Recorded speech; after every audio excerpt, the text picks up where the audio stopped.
Happy birthday. Take good care of this gift, okay? Thanks, Dad. A man hands a gift to a young girl, who accepts it with a smile. A woman, seemingly the mother, watches them fondly. The sight of the family enjoying quality time together seems to bring a smile to the faces of those around them. Yet, I can't bring myself to smile, because the man who appears to be the father is someone I know all too well. Approaching the family, I say, "Looks like you're having a great time, but today is the end of it."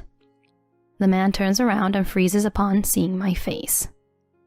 I'm Alexis, 32, a nurse leading a busy life. I met my husband Sean, 2 years younger than me, when he was hospitalized with pneumonia in my hospital. Sean, sociable and liked by everyone, including nurses and other patients, drew me in with his ability to light up a room. Despite my more reserved nature, we quickly hit it off, dating and smoothly transitioning into marriage. He's a regular office worker, but as a nurse with night shifts, our schedules often conflict. Yet we've managed to support each other through it. We've been married for 5 years, but don't have children yet.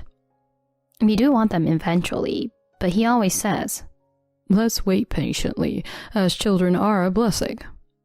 Moreover, his company hasn't been doing well lately, increasing his overtime and overnight stays. His travel for work has increased, drastically reducing his time at home. Working nonstop, he had me worried about his health. It's terrible how his company overworks his staff in these tough times. I thought he should consider changing jobs, but he had no such intentions. "I've been with the company for a long time. I want to help it recover. I can't just abandon them by switching jobs now. I know it's tough on you, but can you hang in there a little longer?" In response, I said, "I'm fine, really. I'm just worried you might wear yourself out. You've been working nonstop lately. I'm afraid you'll collapse one of these days." "Sorry for worrying you. I'll be fine, though. I make sure to take breaks. Once things settle down at work, let's go somewhere together."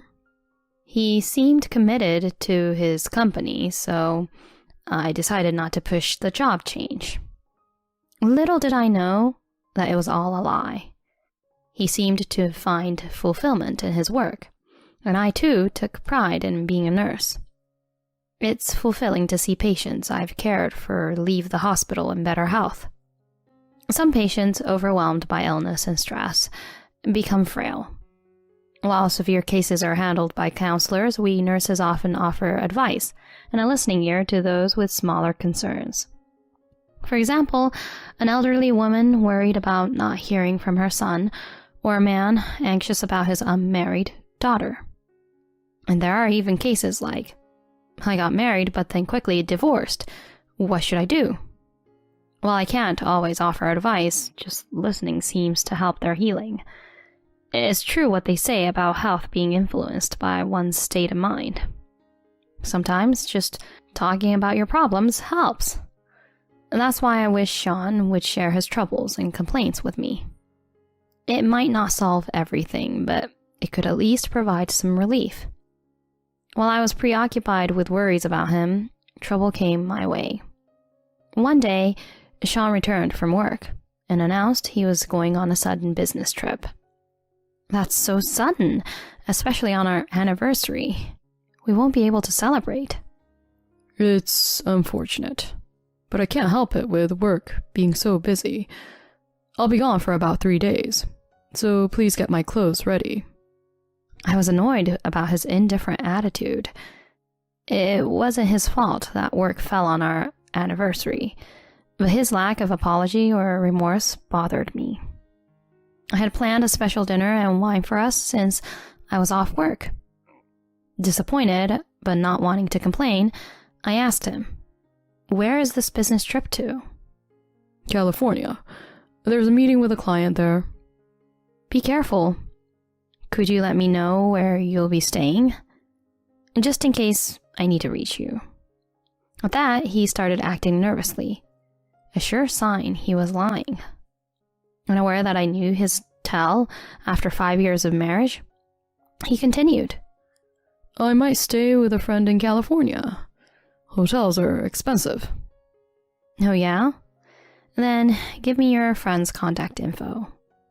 No, you don't know them. It would be awkward.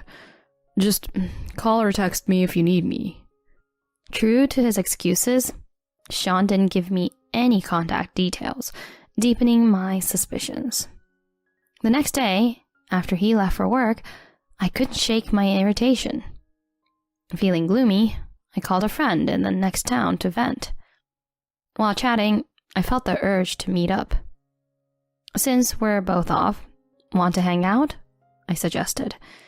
She agreed, so I headed to her town. We met up around lunchtime and decided to eat at a restaurant. That's where we saw something shocking. While looking at the menu, we heard happy voices from a nearby table. Turning, we saw a family of 3, apparently celebrating their daughter's birthday. Happy 6th birthday, Zoe. Thank you, Mommy and Daddy. The father, beaming, hands his daughter a gift, which she happily receives. The mother watches them with a loving gaze. It's undoubtedly a scene of a happy family. I suddenly notice the father's face and am shocked. It's Sean, who's supposed to be on a business trip.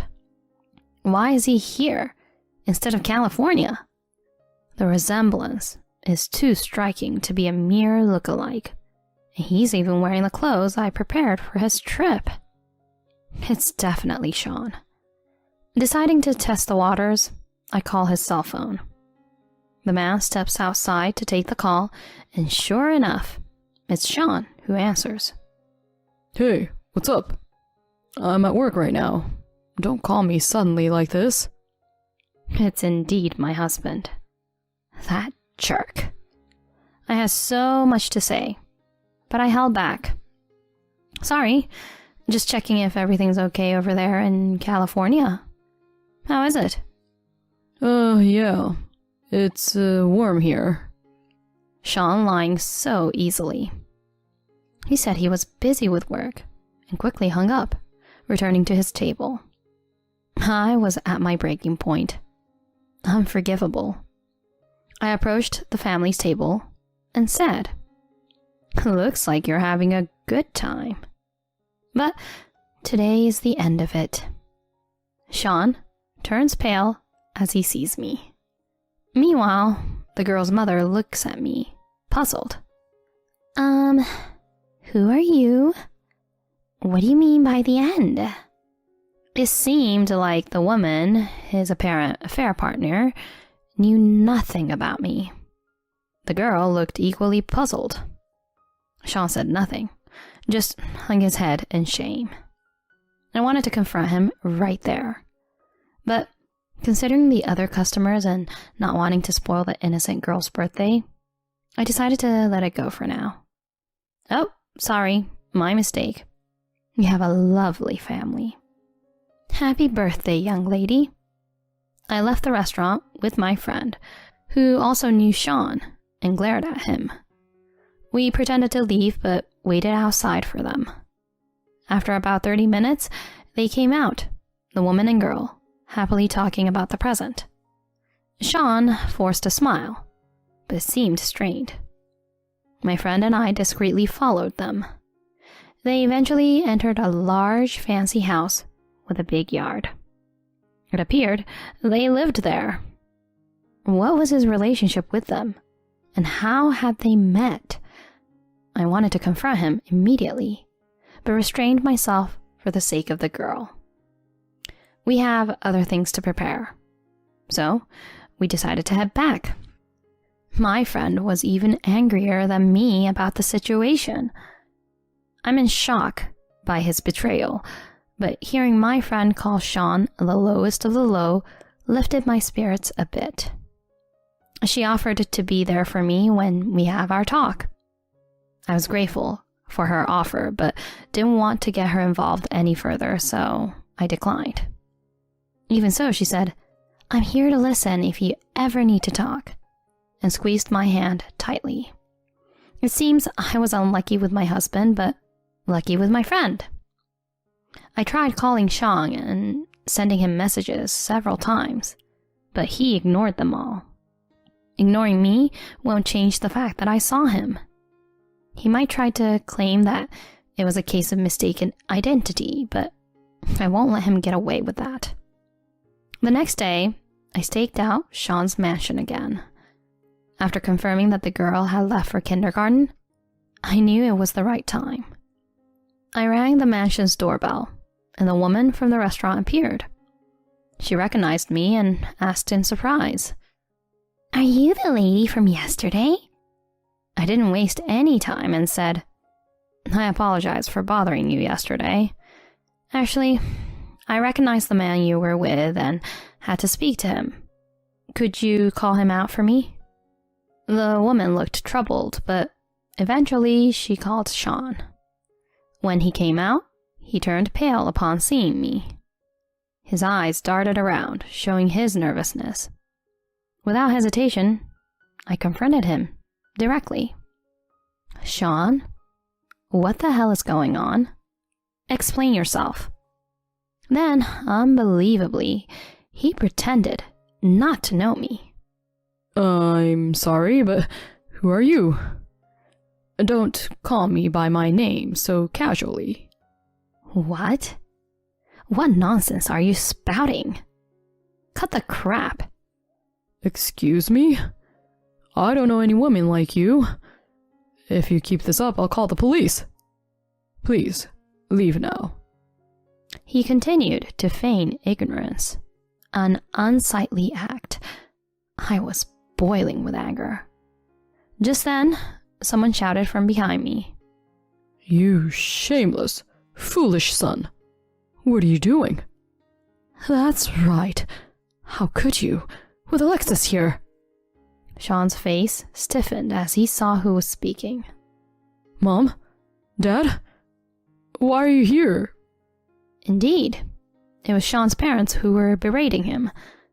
Behind my in-laws, my own parents were glaring at him. I had called them, thinking it's better to have more support in confronting him. What followed was chaotic. My father-in-law hit Sean, and my mother-in-law beat him with her bag as he fell. My parents kept cursing him. The woman looked flustered by the scene. I just watched silently, making no move to help him. Finally, to avoid causing a disturbance in the neighborhood, the woman shouted, "This is causing too much trouble," and led us into the house. Once we calmed down, I asked about her and Sean's relationship. Her name was Amy, and the girl was her daughter, Zoe. Sean had been dating her with the intention of marrying her. Amy was divorced, and Zoe was her daughter from her previous marriage. It turned out that Sean had lied about being single and had been taking money from Amy, a wealthy woman. The company went bankrupt, and I lost my job. I need some money while I look for work. She had agreed to lend him money, believing they were going to get married. She not only gave him money, but also let him stay at her house. I then explained the situation to her. My name is Alexis. To be direct, Sean here is my husband. We have been married for 5 years. I showed her photos from our wedding as proof. She listened to my story in shock. She glared at Sean and shouted, "What the hell?" Sean looked down, saying nothing. Then his father yelled, Don't just sit there looking pitiful. Speak up. Sean finally began to shake and started explaining. He had actually been fired from his job. The reason was embezzlement at his company. He had been purchasing personal items with company funds and falsifying receipts to pocket expenses like travel and business trip costs. He managed to avoid police involvement by repaying the full amount embezzled, but this left his savings from before our marriage completely drained. Desperate for money, Sean targeted Amy, a wealthy client he had heard about, and charmed his way into her life. All the times he had claimed to be staying at work or going on business trips, he had actually been staying at her house. I was completely appalled. Not only had he cheated, but he had also been fired for committing a crime. His actions towards Amy were nothing short of marriage fraud. Hearing his confession, Amy was also furious. How could you do this to me? You approached me just for my money. I thought you cared about Zoe and were a good person. Amy, please calm down. How can I calm down? I thought you were single, but you're married. To trick me and take my money? That's fraud. I'm going to sue you. She had every right to be angry. She was a total victim in this. I also joined in, confronting Sean. I agree with her. You are truly the worst. I'm going to divorce you and sue you for infidelity. Be prepared for that. Hearing this, he began to panic and begged me. Please, forgive me. It was just a moment of weakness. I never thought it would turn into such a big deal. I'll change my ways and work hard from now on. Please, forgive me. I was appalled by his brazen plea. Could he really believe that after all he's done, his request would be granted? I unleashed my anger at him. Are you stupid or what? After all trouble you've caused, you expect forgiveness just because it was a moment of weakness? That's just too convenient. Ever heard the phrase, sorry doesn't cut it if it's a crime? I'm really sorry, I am. Enough. All you do is lie. I don't trust you anymore. I will definitely divorce you. Upon hearing this, Sean collapsed and started crying. But everyone just looked at him with cold eyes. A few weeks later, I got divorced. I kicked him out of the house and demanded alimony. He was taken into custody by the police and found guilty of fraud. Amy also sued him for alimony. After being released, Sean ended up living in a rundown trailer, working all hours to pay off the alimony in installments.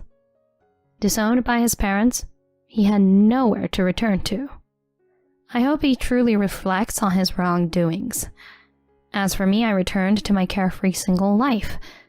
I thought I'd had enough of marriage for a while, but something interesting happened a year after the divorce. An elderly woman, a former patient I had counseled, said to me, I would really like you to marry my son. I'm still thinking about it, but it seems like life is going to be interesting.